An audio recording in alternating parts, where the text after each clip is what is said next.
Good afternoon, everybody. It's Tuesday, January 19th. Hope everybody's having a great start to the new year. Our guest today from the St. Louis Post-Dispatch, longtime Missouri beat writer Dave Matter. Before we start, I want to thank our sponsors, Chicken and Pickle in North Kansas City, the Sports Scene in Lee Summit, Conrad's Restaurant and Ale House in Liberty, Tiger Board out of Columbia, and Stables Grill, KC Tiger Club Bar in Kearney. Again, folks, keep your lines or your screens muted. And if you want to ask Dave a question at the end of our discussion, use the chat feature at the bottom of Zoom. First of all, Dave, welcome. I want to congratulate you. Last week, named the Missouri Sports Writer of the Year for the second consecutive year and the third overall. You're in pretty good company in that. Yeah, it's always a big honor anytime you're even like mentioned for something, especially in this state. You've got so many great writers, whether it's Bahe and Sam in your guys' neck of the woods, or the Bens and Derek Gould and Rick Hummel on my side of the state. I guess I'm actually in the middle, but I guess that I work for the company on the east side of the state. But yeah, that's always great. I appreciate it. Well, you joined some real legends going way back, guys like Joe McGuff, who was with the Kansas City Star, and Bob Bragg, obviously a legend in the St. Louis Post-Dispatch. So it's quite an honor, and we're very happy. So by my count, this is your 21st year covering Mizzou sports, 13 at the Columbia Daily Tribune. I think that's right. Yeah. You do a great job, very knowledgeable. I want to jump in, talk about Tiger basketball team. Interesting game tonight. Tigers take on South Carolina. Gamecocks have probably been affected by COVID almost as much as anybody, and certainly in the SEC. Only played 6 games. What are we looking for tonight?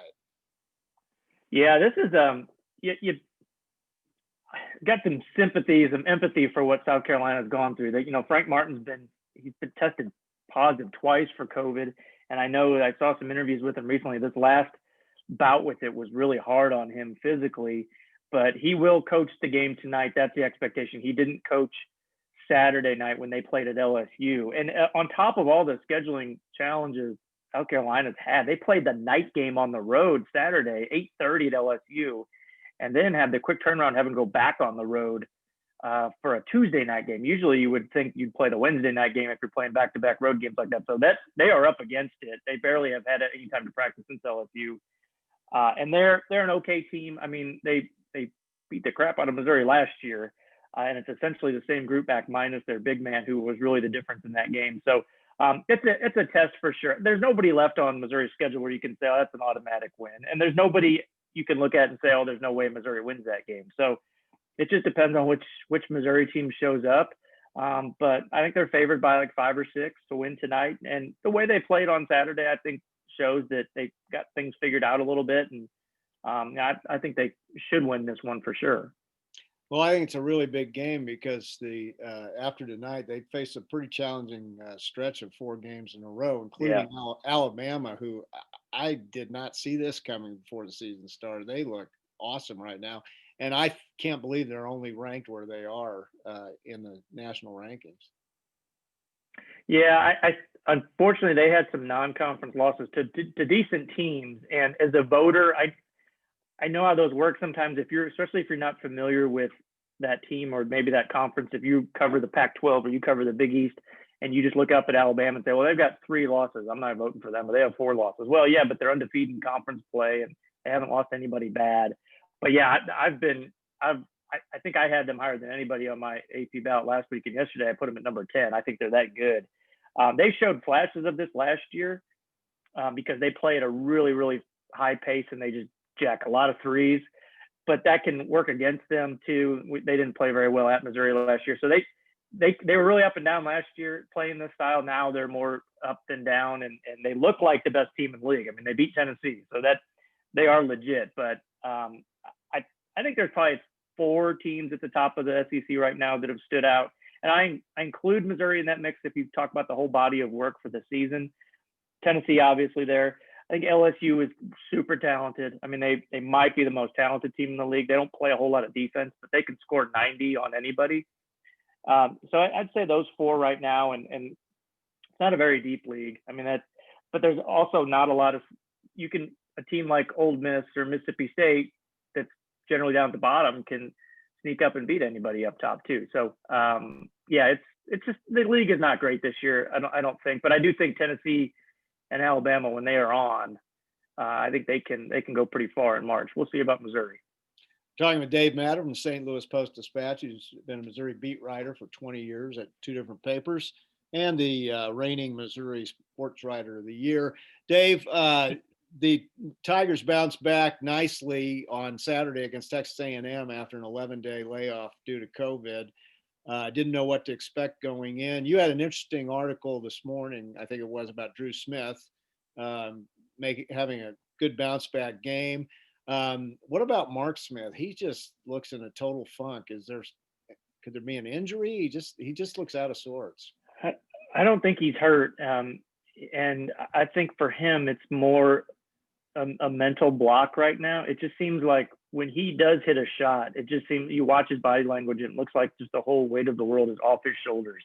And that to me is the sign of a guy who is just really pressing. I mean, you can look up his splits too. I mean, he's always been better against non-conference teams than he has been against conference teams. Now last year's numbers, I don't really count because he was really hurt. He had a bad back injury that was really limiting him.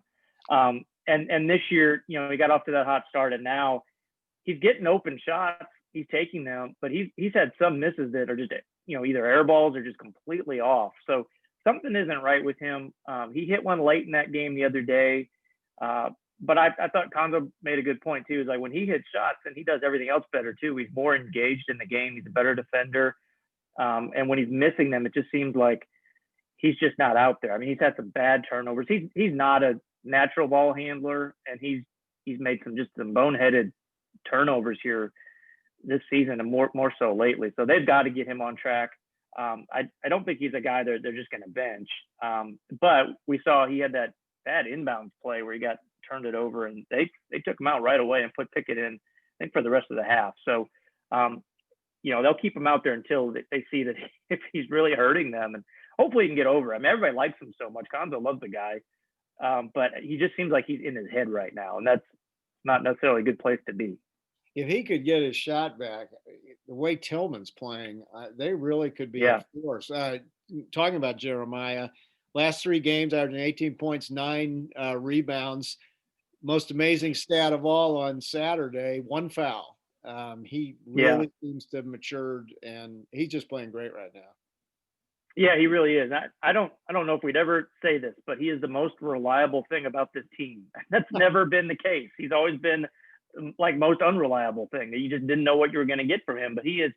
They trust him now more too. They run more sets for him. Pinson is giving him the ball on those lobs and some other plays. He's hitting his free throws.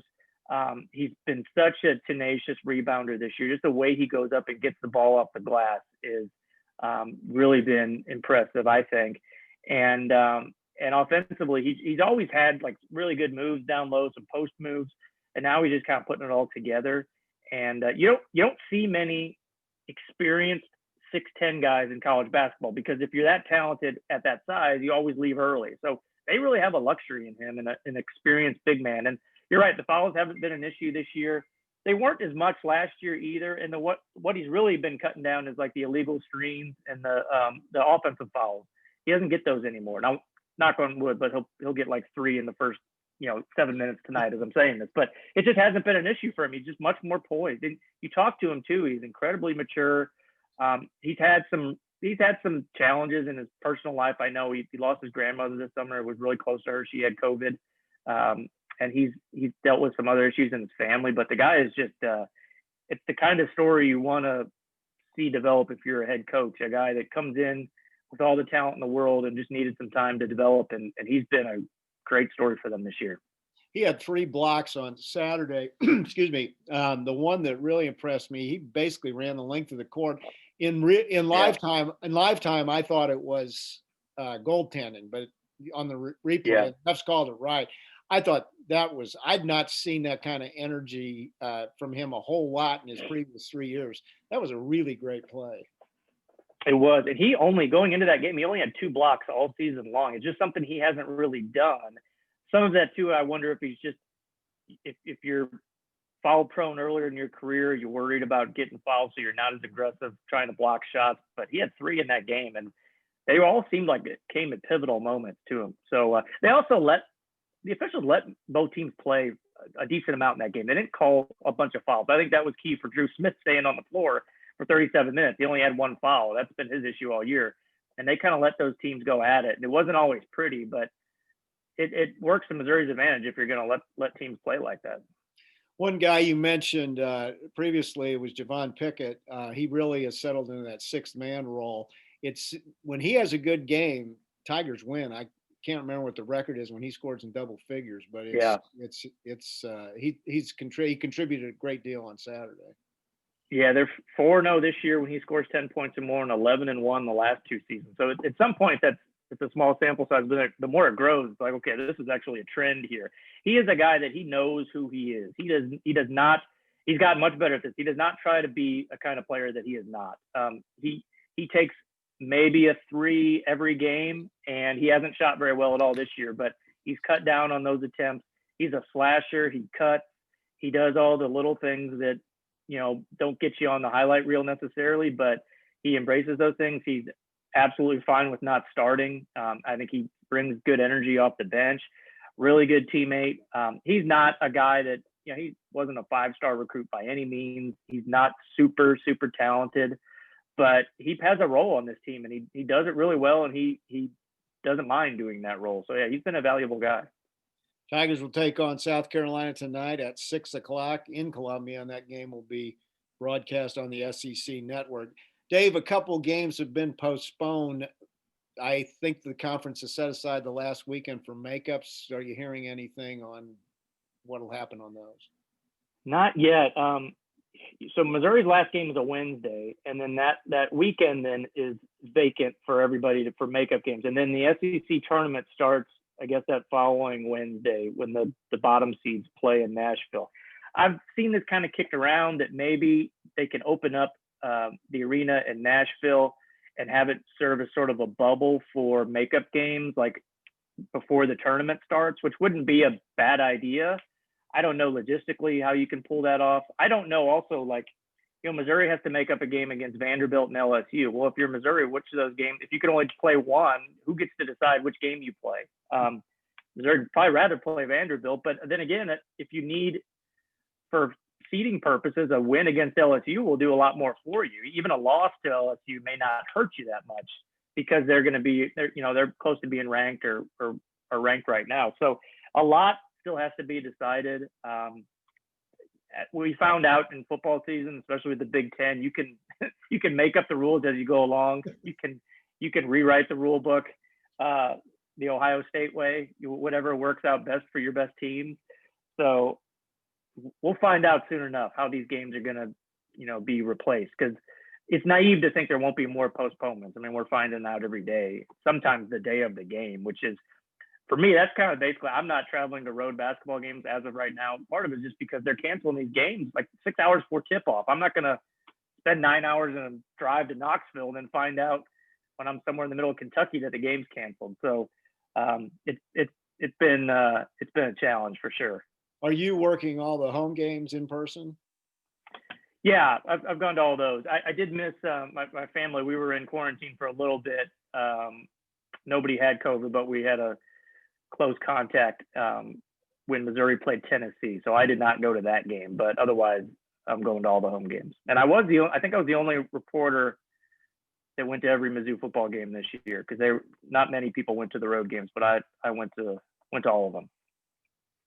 Let's talk about football.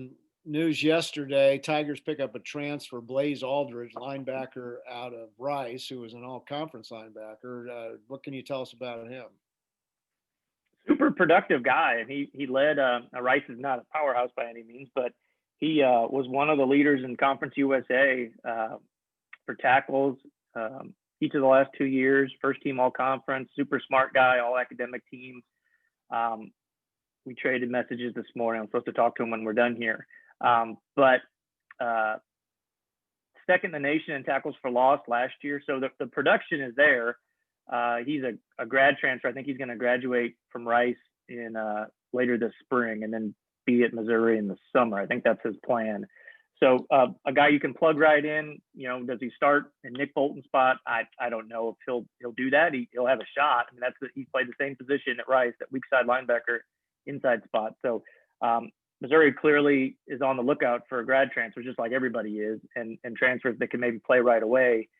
And that's a spot where they needed somebody, not just to step in and be an all SEC guy to replace Bolton, but they don't have a whole lot of experienced guys there to play next to Devin Nicholson at that inside spot next year. We've asked all our guests this year their impressions of Eli Drinkwitz on first season. Very positive, I think. Want to hear what you think. I was impressed with the whole body of work. I think that's how you have to look at it, and you have to consider everything that he was up against and this team was up against. You take over in of all the coaching changes Missouri's had, he probably inherited a better situation roster-wise definitely better than what Gary Pinkel stepped into, probably better than what Larry Smith stepped into, what Barry stepped into. He did inherit an NFL starting quarterback, so it wasn't all that bad, and some other good talented players there. But not having spring ball to install your offense. My little one is joining us here for a second. That's all right. Sure. I'm watching this kid thing. It's a Halloween. Okay, why don't you turn that off then? It's scary. Okay, well don't watch it if it's scary. Okay. Okay. All right. Probably watching some horror show that'll get me in trouble later. He could be watching. Yeah, second half of the Missouri Mississippi Yeah. State game. That was pretty scary. Yeah. He's on Disney Plus and Netflix right now, so we'll see. No, but I thought it was really positive. I think the first step, if you're the coach at Missouri, the first step to being, not the first step necessarily, but the necessary step to becoming a contender is you have to win the middle class. And you win the middle class in the SEC by beating your share of the South Carolinas, the Kentuckys, the Vanderbilts, the Arkansas. And he did that. Now he lost the Tennessee game, looked worse in hindsight. The Mississippi State game, you'd expect to win that game if you're trying to climb the ranks. But he won more of those games than he lost. And they still have to be more competitive against the best teams in the league. That is definitely an unchecked box because they did not look like they necessarily belonged on the same field at times against Georgia and Florida, probably less so Alabama, but that was the first game of the year. It was kind of a weird game. So yeah, there's plenty to be excited about. I think there's a lot of promise there. What they showed on offense, considering all the roster challenges they had, defense was very much up and down, and we still don't know what direction they'll take with that coordinator job. But I was impressed how he coached, how he went from the LSU game playing one style to a very different style the next week against Kentucky and having back-to-back wins there against two decent programs was impressive. To go out down and win a road game at South Carolina when you don't have your best stuff was impressive. Not the greatest finish, but that team just looked like they ran out of gas at the end of the year. It wasn't just the bodies they didn't have. Guys just weren't healthy and just weren't into it. And I don't think that falls on him. I think it was just a really, really weird year. And but I was impressed with the body of work for sure. You mentioned the defensive coordinator. Are you hearing anything? Who might fill that? This one's been a bit of a mystery, and this has been a hard situation to cover because it's basically a one-man search firm, and that's Eli. And I've to be candid, I've been in touch with him about this during the process. I think I have a good relationship with him, but it's not a normal one because I cover his program every day, and Gabe DeArmond can say the same here. I have not spoken to him in person since March. Like I've only talked to him one-on-one once, and it was for about 5 minutes. So it's hard for us as beat writers with a new coach in a COVID season to really have those relationships yet. Because it's just been, everything has been like this. It's been through Zoom or text messaging, occasionally maybe a phone call. So this has been a tough one to cover and to kind of get a feel for. I knew from the beginning that David Gibbs was going to be a factor here. He lobbied for this job. I know from the outset, and I know was told very early on he thought he had a good chance for it. Now, I don't know if that's still true. I know as of last Friday, Eli was still interviewing candidates. Those names came out on that Football Scoop report, and I heard a few kind of mixed things about those names. I heard at one point that it was kind of a smokescreen, that those names weren't real at all. I think another coach told me to never believe what you read on Football Scoop, or at least take it with a grain of salt, because sometimes those are names are intentionally put on there to throw people off. And I got a feeling that might have been the case here a little bit. I think Eli has a little bit of fun with some of this stuff sometimes too. I think he kind of gets a kick out of people scrambling around to predict what he's going to do. He's a different cat, I'll tell you that much. But we'll see. I mean, there could be some closure this week, but I don't have a great feel for what he's going to do at this point. And that part of that's just not knowing the guy very well yet. What do you think of the quarterback situation next year? Obviously, Connor Bazelak will go in as the main guy, Yeah. but a lot of depth at that position. Could he be challenged for the starting job? I don't think right away. They're bringing in Tyler Macon from East St. Louis, who hasn't played and organized. He's on campus, right? Yeah, he was one of the guys that moved in this weekend. Classes started today, and he's one of them. So he'll be able to go through spring practice and all the summer workouts that they do.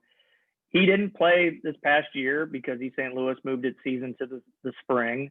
Comes from a really one of the best programs in the country at East St. Louis, and he won state championship there and put up ridiculous video game type numbers. But he's never run a college offense before, and he steps into a situation where the incumbent was just the SEC Freshman of the Year and did a pretty good job.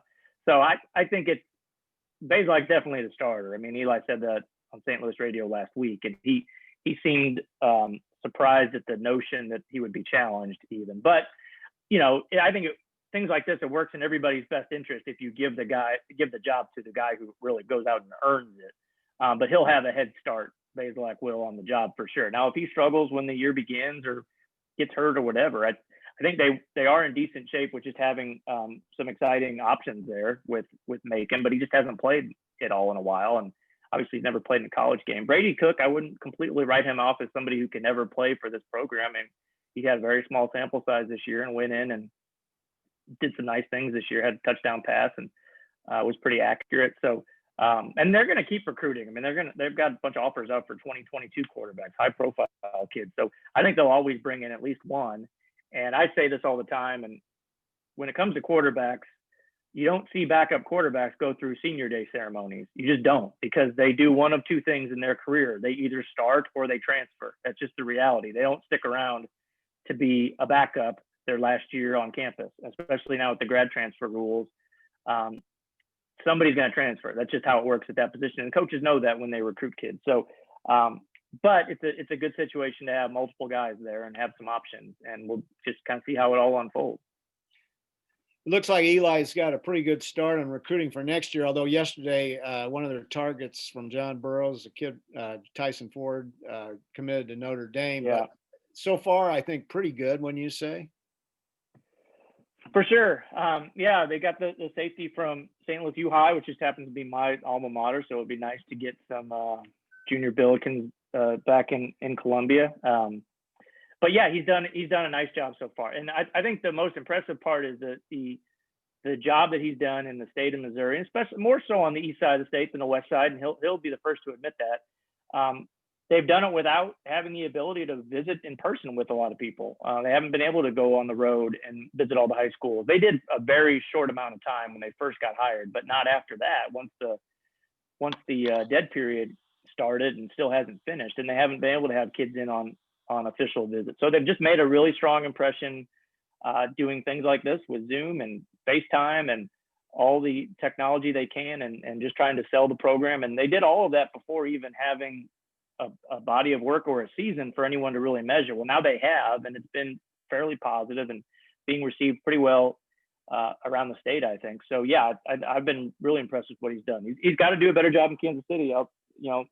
He's the first to admit that, but I got asked that last week in my weekly chat I do. And I just kind of looked at the list of Power 5 players from the Kansas City area in the last 5 years, and the only one who really showed up that went to Missouri was Daniel Parker. And otherwise, you got a couple guys going to Clemson, and you got the one going to Oregon. Iowa's done an okay job. Not all these guys have offers, but I think they do need to just do a little bit better job there. Casey Woods, their recruiting director, is in charge of the Kansas City area. He's really impressive. Great talker.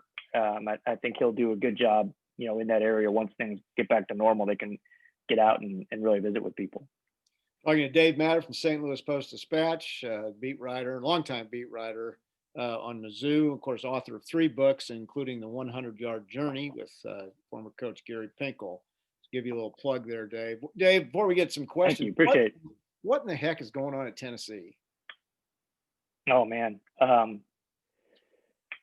it was doomed to the way it was set up. I mean, it was built to fail. When you put in Phil Fulmer as AD, no administrative experience at all, they let the fans dictate who they hired the last time around, or at least they let the fans veto their first choice when it was Greg Schiano, who did a nice job at Rutgers this year and did a great job at Rutgers the first time he was there.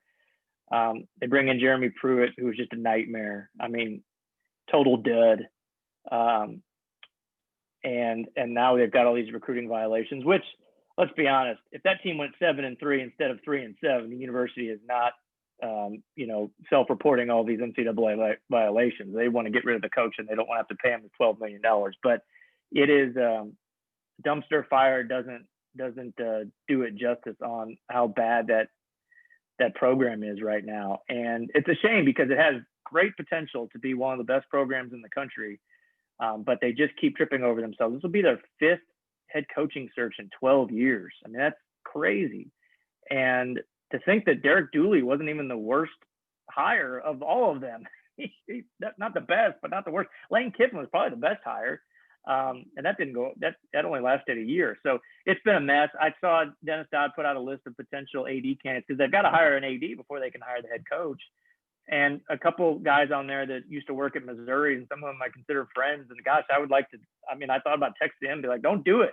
Don't go there. You can do better than that. It's terrible. But I'm sure they'll end up hiring somebody good. But then it's a matter of who wants that job as head coach right now. I don't, especially if you're going to take on a bunch of recruiting violations or recruiting sanctions, postseason bans, things like that.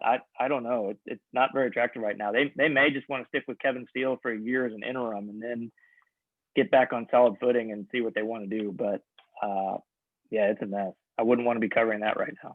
Well, and and his name's escaping me right now, the former K-State AD who went there, who was involved in the Schiano. John Curry, yeah. Yeah, they just ran him out.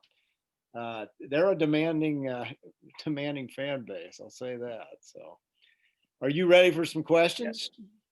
Yeah, sure. Bring them on. Okay. Looks like Vanderbilt women's basketball team has opted out for the season. What are your thoughts from a conference standpoint on that happening? Yeah, that was interesting. Not shocking that was Vanderbilt. They just seem to kind of go against the grain sometimes when it's time to make big picture decisions like that. And I know they've had issues, a lot of issues. It seems like, and I don't have the data here, it seems like the women's sports have maybe had more problems with COVID interruptions as far as in the winter now, with basketball mainly, than the men's teams. And I don't know the reason for that. And I don't, especially in the SEC, there's just been a lot of that. Missouri's gone through its share of issues with that. But yeah, that's going to throw some issues in the scheduling for sure. And just, they're kind of, I think the leagues are a little bit prepared for this because they have these administrators who pretty much their job is to like put the puzzle back together as far as the schedule goes. And they're just going to have to update this thing every week to make up games and to then figure out what happens to the weeks or the games when you don't play Vanderbilt when you're supposed to. But they weren't very good. I think those decisions are a little easier to make when you're struggling, and they were. But it's a shame. From what I read, it was the team's decision to do this. It wasn't just like the administration decided. It's not like the players, had a say in this too. Next question. What about the new punt returner who's transferring to Mizzou? assume that's Mookie Cooper or. Yeah. I don't know if he'll win that job. He could. He's athletic enough to do it. I mean, Missouri didn't have a punt returner last year. That's yeah. Last year they had a punt catcher. They didn't have a returner. So yeah, exciting guy. I'm actually going to have a big story on him coming up in one of the next 2 days. Just talking to some people in his life that helped him make this decision to transfer from Ohio State to Missouri. Another guy that hasn't played in a while. He didn't play his senior year of high school. He was at Trinity School in St. Louis. Was kind of got in a little bit of trouble there. Not anything disciplinary big time, but was put on probation basically. And so he decided to transfer to Pattonville High School and was not made eligible there. So he missed his whole senior year. And then he didn't play this past year at Ohio State. No shame in that. He was one of 4 freshman wide receivers, all standout guys, 4- and 5-star players. And they don't play a lot of receivers at Ohio State. They generally stick with 2 or 3 guys. And he just kind of saw the writing on the wall that he wasn't going to play anytime soon.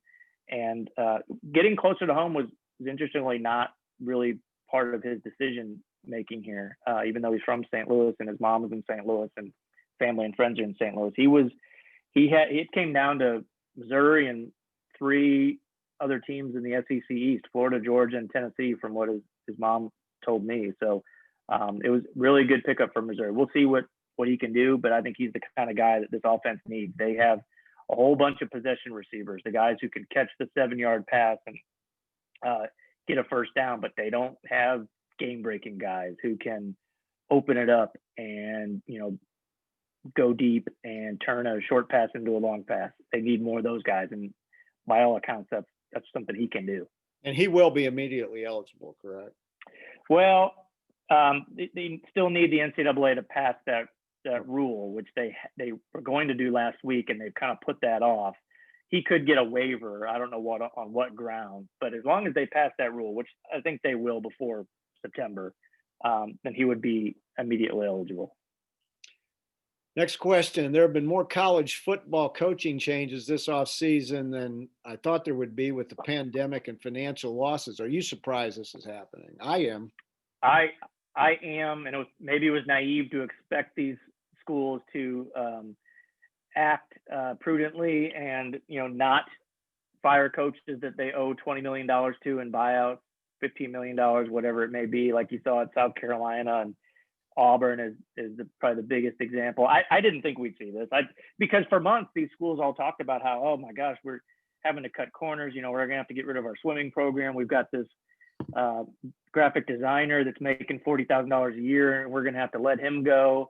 So we just can't afford to do any of these things we used to do. We're just gonna get hit so bad by all of this. Oh, but we're gonna pay Gus Malzahn $20 million to leave, on top of whatever you have to pay as replacement. So yeah, maybe we all fell for it a little bit, the poor mouthing that went on from some of these schools. They're still up against it. I mean, the folks at Missouri are still trying to find ways to save money because they don't have that revenue coming in that they thought they would.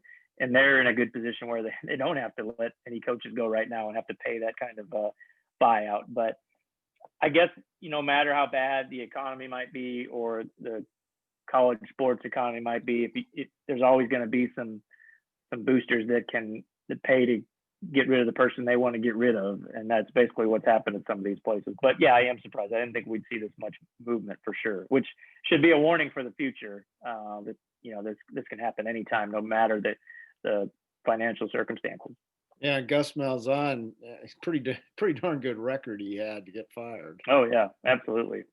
His greatest sin is for not sure. I Nick Saban, I guess, but he can still beat him. He's like the only guy that can beat him. Him and Hugh Freeze. And so we'll see. I think Gus can afford, unless he takes the Tennessee job, which I'd kind of be surprised if that happens. But he should be at the top of the list at the end of this time next year, end of the 2021 season, for any team that wants a head coach, because he's really good. Like you said, if he had been coaching in the SEC East, the last 10 years instead of the West, who knows how many more titles or many more games he would have won. We got a question regarding the Tennessee situation. What do you think they did, I assume on the recruiting front, that got him fired? And why do some folks think this could mean trouble for Georgia and Florida? Yeah, I don't know if people have followed it, but Dan Patrick is all of a sudden breaking news with his radio show. And I love Dan's show. I listen to it every once in a while. He tends to sometimes try to break some hard investigative news with things he's hearing. And I guess the latest was this morning, he was told by a source that Tennessee was handing out McDonald's bags of cash to recruits. And this is what got them in trouble. I've since seen some Tennessee beat writers who check with their people at Tennessee saying this is not true at all. But I expect whatever these violations are, it's not going to be pretty. But again, is Tennessee, they're doing this to themselves to get rid of Pruitt. That seems pretty obvious. If they were pretty satisfied with the job he was doing, would they be turning themselves in? Well, that's a moot point because that's not what happened. But still, I don't know. So whoever takes over this job is gonna have to accept some level 1 violations, which could mean a postseason ban for at least 1 year, maybe. But I don't know. It's a crazy situation. Do you see issues at Georgia and Florida that are related to this, or? I don't know. Well, I mean, Florida already got in trouble, and they took some recruiting penalties, but it all already happened, and I think they've already paid for most of the violations at this point.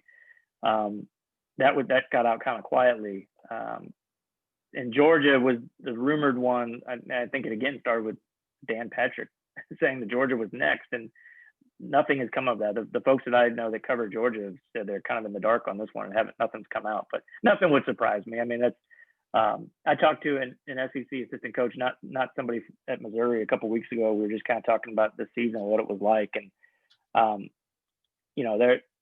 their teams are really aware that other teams cheat like crazy. Now, nobody ever has the proof or the evidence. It's just things they hear on the recruiting trail, and everybody.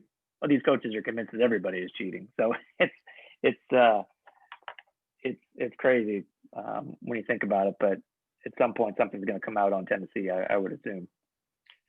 Next question, a couple of high-profile St. Louis basketball recruits last year, Cameron Fletcher and Caleb Love. Are you surprised they've struggled so much at Kentucky and North Carolina? Love was playing a lot, but I haven't checked his stat line recently. And that's a really good program. He was part of a really good recruiting class there. Fletcher is the more interesting one. That was much more high profile with what happened with his deal. Kentucky, we know, is having like a monumentally bad season for that program. And he was not playing very much and pretty much had a meltdown on the bench during a game. And John Calipari then went very public, which was very unique way of handling it. Basically, it's on Twitter saying that they sent him home to deal with this problem, and he was very transparent about it, which bothered some people. But also, when you're under that spotlight at Kentucky, it's just a different place, a different kind of culture.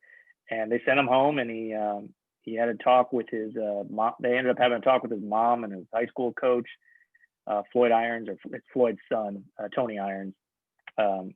Coaches at Bashan, and they let Fletcher come back, but I don't think he's gotten in a game since then. And Cal said that was part of the stipulation. If you come back, you have to accept the fact you may not play this year. So it seems like one of the situations where I don't know why he's sticking around. If he's that unhappy, maybe he'll enter the portal after the season, or maybe he thinks he's good enough to go to the NBA. I don't know. He was a 4-star guy, but nothing would shock me if he should enter the portal and want to go somewhere else. We'll see. Missouri recruited him, but not super highly. I thought maybe he'd have a better chance to go to SLU if he was going to go to a local school coming out of college. But yeah, love situation too. He was like a can't miss recruit, and it was down to North Carolina, Missouri. I think North Carolina was always going to be the leader there.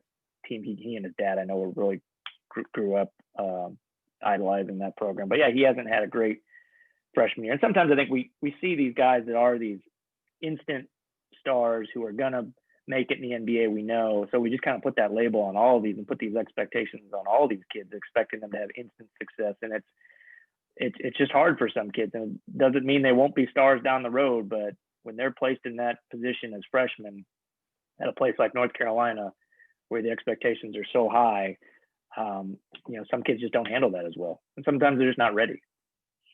Question about the Missouri women's team.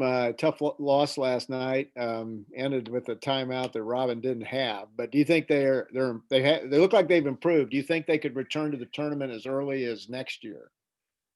Yeah, I don't know about this year. They have, for one, they lost so many, not lost on the court, but they didn't get to play so many of their non-conference games. That's when you kind of develop your rotations and you develop some confidence and some chemistry.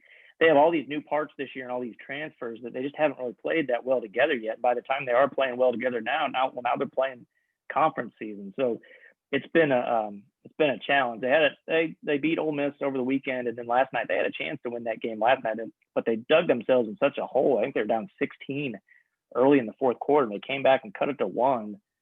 I didn't see that. My writer Bennett Durando, he's our intern this year, and he's helping out covering the women's team a little bit. He was watching that game, so I was talking to him afterwards.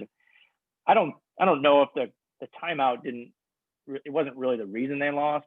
Now, if she hadn't called it, they would have followed right away, put LSU at the line. Best case scenario, they miss 2 and you get the ball back with less than 3 seconds left. That's still a lot to ask to hit a game-winning shot with that little time left. But instead, they split the free throws. It's still a one-possession game, and then but LSU got the ball back, obviously, and they were able to run out the clock. So it didn't help their situation at all. But yeah, just it's been tough for that program. I would think next year, I think there'll be a little more pressure on next year to see what this team can do, because I think most of these players should be back. The core are still underclassmen. So yeah, I would think next year is the year you've got to do something. What can you tell us about the incoming basketball recruits, and how many of the current team do you think will be back? That's tough because all these seniors can come back. I don't think many will. I mean, for one, Mitchell Smith and Drew Buggs and Drew Smith, those guys are fifth-year seniors already. Not a lot of college athletes, especially in these sports, high-profile sports. Not a lot of them are going to want to spend 6 years at college. A lot of them are just ready to move on, whether that's playing overseas or whatever they want to do with their lives and careers. They're usually ready. And Konzo made that point this summer. He likes that the NCAA is allowing these players to get another year back, but he did not expect many basketball players, much less his own players, to take advantage of that.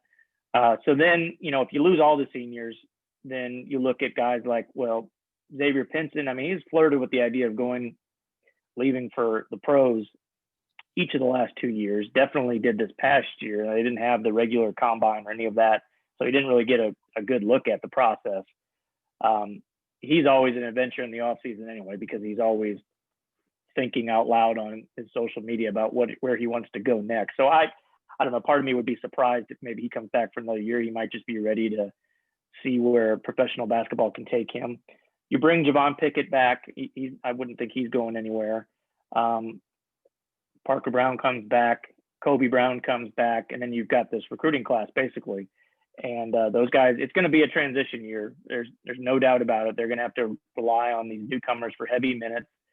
You got the 2 guys in Springfield. Brookshire is more of a ball handler, more of a scoring point guard, combo guard. I think he'll get a chance to play right away for sure. Then you've got the other guy, Trevon Brazil. I'm not sure how you pronounce his last name. I screw it up all the time. Intriguing wing player with some size.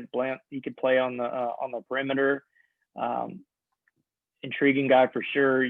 The big guy out of St. Louis, DeSmet, Yaya. He tore his ACL early in the fall, so he is going to be coming off of a major knee surgery. But those ACL injuries aren't what they used to be. I think he'll be up and ready for the season. I don't know if you expect him to play heavy minutes, but he's an intriguing guy for sure. And then I think they'll dip into the transfer market. You have no idea. College basketball, sitting here in January, it's impossible to predict who will be in the transfer portal come April and May. You just have no idea. So I think they should be active, and they're seeing what they can pull out of there.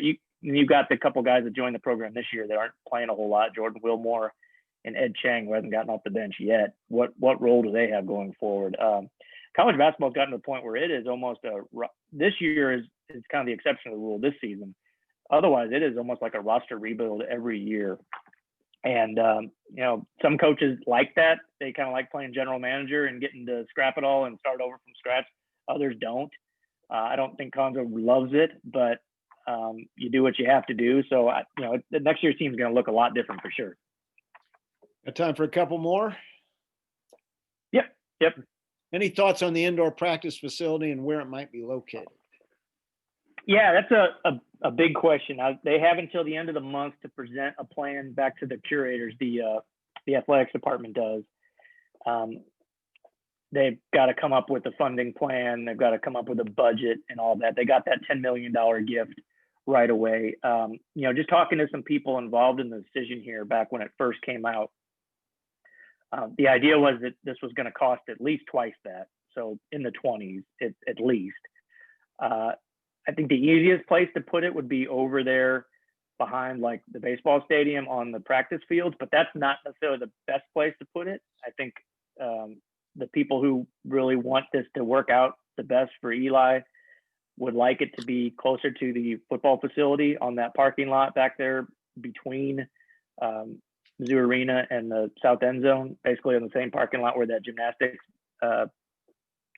and Golden Girls building is. That's going to be pricey to build something there because of just the land, and you're right on top of Providence there. I think they have some underground issues there too that they've had in the past that kind of threw a wrench in some of the things they were doing with the south end zone. But that would be the most convenient place because then the players don't have to cross the street to go from practice to the locker room and all that. So we'll see. But it was really interesting how that unfolded so quickly. It was almost like as soon as Missouri won that game against LSU and Kentucky, the board really got motivated to build what Drinkwitz wanted next. And that's something that was a priority for him before he even accepted the job. He said this, we're going to need an indoor practice facility that's 100 yards long and it's state of the art. So they jumped on board for that and went out and started, talking to, the people to get things in motion as far as the financing part of it goes. And so it'll be interesting how quickly they can get that done. I'm not sure, but it's definitely a huge priority. Story that broke last week, Derek Dooley suing Mizzou. Can you give us some insight on what that's all about? Yeah, good question. Mizzou doesn't want to talk about it, which is not a surprise. I've reached out to Derek and his lawyers from a Kansas City firm. They did not reply to anything. I went down to the courthouse here in Columbia and just kind of dug up all the paperwork on that and read through it. There's not a whole lot. They put out that I'm going to get the terms wrong on this, whether it's the summons or what, but basically saying it was a breach of contract that they didn't pay him any of his buyout. He had another year on his deal. It was a 3-year contract. He coached at Missouri for 2 years. He had a third year.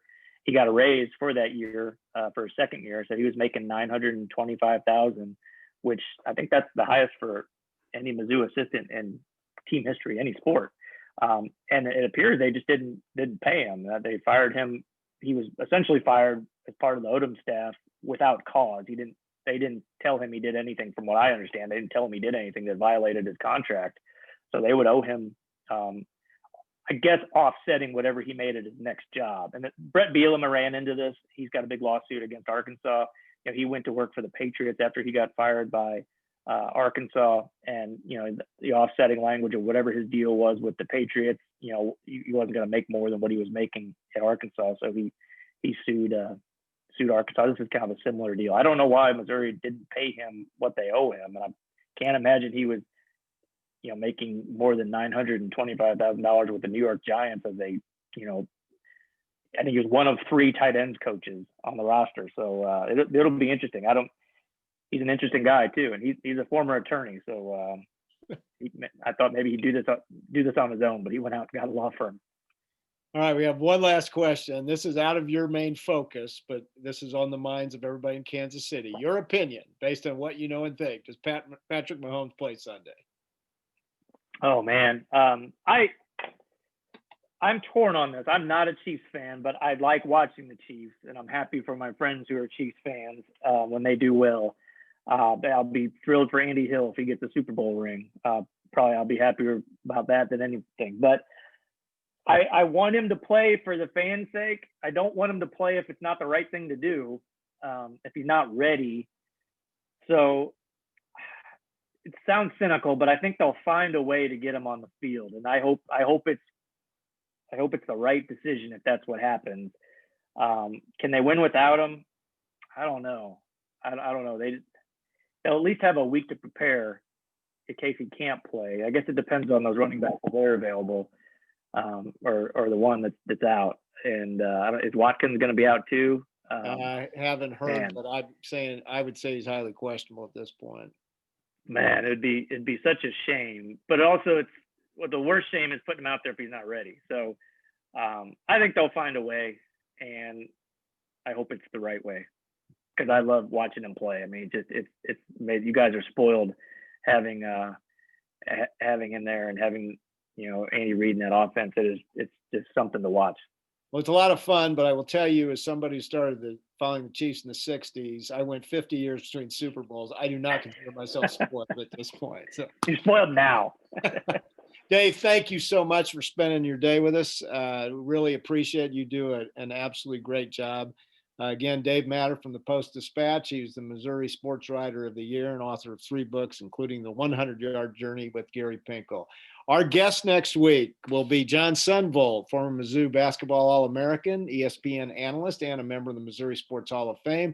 2 weeks, we'll have Jarrett Sutton, another Missouri former basketball letterman and SEC color analyst, and also a scout for the New Orleans Pelicans. So we got to continue our great lineup of guests. For more information, go to kctigerclub.com. If you're watching on YouTube, please go and sign up for a membership, and you can join us live each Tuesday as we do these Zoom calls. Dave, thanks again. We hope we see you in person next year, and can share a flea market. For sure. So. All right. Sounds good. Thanks, guys. Thanks for having me. Take care, everybody. Have a great day.